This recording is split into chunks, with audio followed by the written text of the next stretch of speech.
بسم الله الرحمن الرحيم. يسرنا أن نرحب بكم جميعا في هذا اليوم الخير الماطر، وأشكر لكم حضوركم المشرف. موضوع المخاطر وإدارة المخاطر وخاصة في البنوك وبازل 3 اللي هي الآن حلت محل بازل 2 موضع اهتمام عند الجميع حقيقة. ومن واقع تلمس الجامعة العمانية من كلية طلال أبو-غزالة لهذا الوضع، سنقوم بإجراء سلسلة طويلة من المحاضرات لهذا الموضوع. ويسرني إعلامكم بأنه في شابتر فتحناه هون لأجار، وهي مؤسسة دولية معنية بإدارة المخاطر. قبل هذا بهمني بس أن شاف عدد كبير من الإخوان مش من الجامعة العمانية، أعطيكم فكرة بس عن الجامعة الألمانية وتعتبروهاش دعاية. احنا الجامعة الألمانية فكرتها انبثقت من واقع حاجة الأردن لتخريج طلاب بتوجه عملي تطبيقي مش نظري. وعلى هذا الأساس قامت الجامعة بالتعاون ما بين حكومة ألمانيا والحكومة الأردنية، وهي جامعة رسمية. كثير ناس يفكروا جامعة خاصة، احنا رسومنا زي الجامعات الخاصة بس احنا جامعة رسمية. تعمل حاليا الجامعة من موقعها المؤقت بجانب جامعة الأميرة سمية، وإن شاء الله في بداية العام القادم ستنتقل إلى الموقع الدائم في مادبا منطقة سوريا مشقق كان مصدر جاهز، وفيها كافة التخصصات الهندسية والإدارية. كلية الإدارة اللي فيها 3 تخصصات: محاسبة دولية وإدارة مانجمنت، وفيها تخصص جديد لأول مرة يطرح بالمنطقة الشرق الأوسط العلمي لوجيستكس، وهي طلب جيد. الاختلاف بين الألمانية وغيرها إنه في سنة كاملة الطالب لازم يقضيها بألمانيا إجباري، مش حد بفلت منها.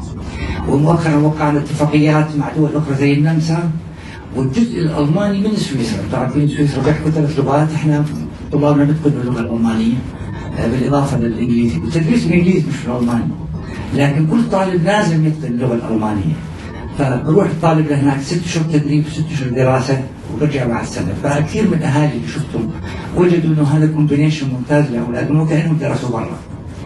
بالنسبة لنا احنا هون كلية طلال أبو-غزالة، الموقع اللي انتم فيه هي كلية مستقلة دراسات عليا، فيها برنامج MBA في 6 تخصصات أو تركيز مناطق concentration areas. عمر الكلية 4 سنوات، لكن الحمد لله لها سمعة طيب جدا، والإقبال عليها ممتاز. يعني فيها أكثر من 220 طالب حاليا، وكل سنة نتخرج تقريبا 70 إلى 80 طالب من هذه الكلية. 90% من طلابنا تخصصاتهم ما لهاش علاقة بالبزنس، وهذا ظاهرة جديدة وصحية. أغلب طلابنا مهندسين وصيادلة وكمبيوتر وشغلات ما لهاش علاقة بالبزنس، ولذلك احنا نبدأ طلابنا من الصفر. يعني احنا برنامجنا مطول شوي، أكثر من 42 ساعة، بينما الجامعات الرسمية الثانية 36 ساعة تقريبا. فاحنا برنامجنا مطول لأنه ندرك إن أغلب طلابنا ما عندهمش خلفية بالبزنس. فبرحب فيكم في كلية طلال أبو-غزالة للدراسات العليا في إدارة الأعمال، وأهلا وسهلا بالجميع. Well, ladies and gentlemen, again, I would like to, on behalf of GARB and Talal Abu-Ghazaleh Graduate School of Business, to welcome you all to the first, and actually it is the first in the region, okay, of its kind. This is a university charter agreement.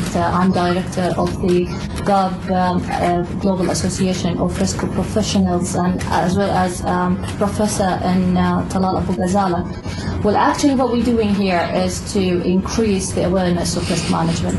And this is a series of lectures that we're going to start from today, inshallah, during the coming period, to come up with the new topics, discuss and merge that gap between practitioners, professionals, regulators, in order to bring up the culture of risk management in our organizations, and again prepare our students to be aware of what our professional life, how does it look like. So actually, again, the global financial crisis, actually, it's uncovered a lot of mistakes of our regulation. And we realized how important to bring up new types of regulation in order to protect our economy and protect our business everywhere. So now what we need to do here is to think about these series of practices, agreements, and adjustments of current regulation. So what regulators did is to wake up on a call for a new series of regulations. We know about Basel agreements, the new generation of Basel agreements. It's still Basel II, but it's unofficially called Basel III. Now, Basel III actually started from 2009 and up to 2010 to adjust for the current status of regulation. And they realized how important to protect our economy from the liquidity risk, the shortage of liquidity, and systemic risk as well. So these two propagandas, let's say, pressure on the financial system, new type of regulation, more strict regulation on our capital, to be able to absorb these unexpected events that occurs sometimes in the financial system.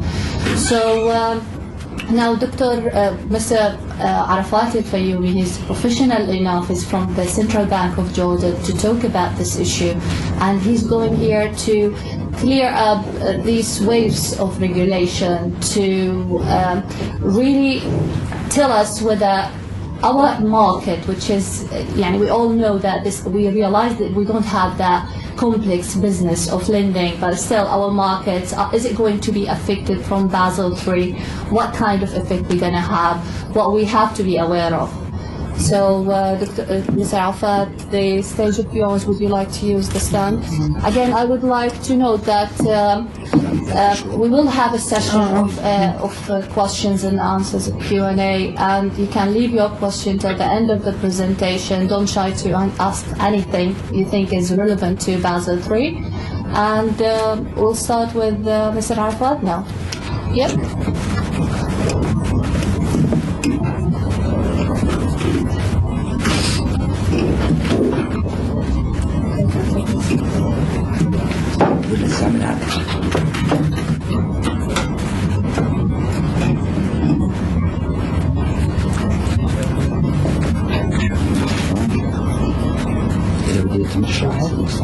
Yes, please.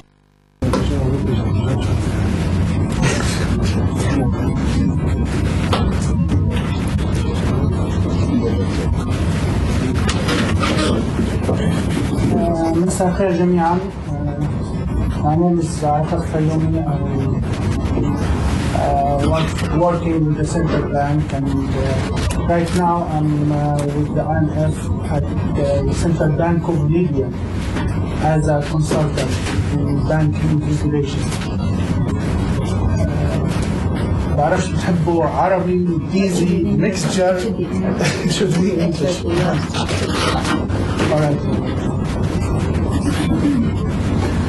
So tonight we'll be talking about what is known as Basel III.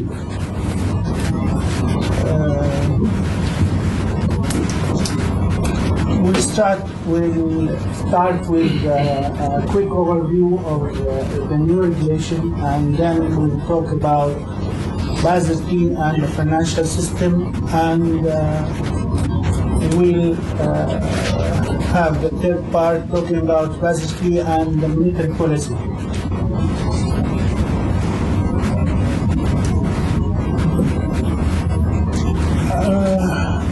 Basel III came to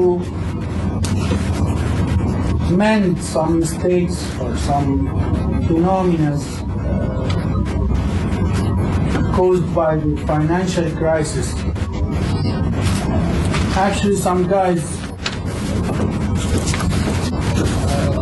say that the cause of the crisis was Basel II. This is not right.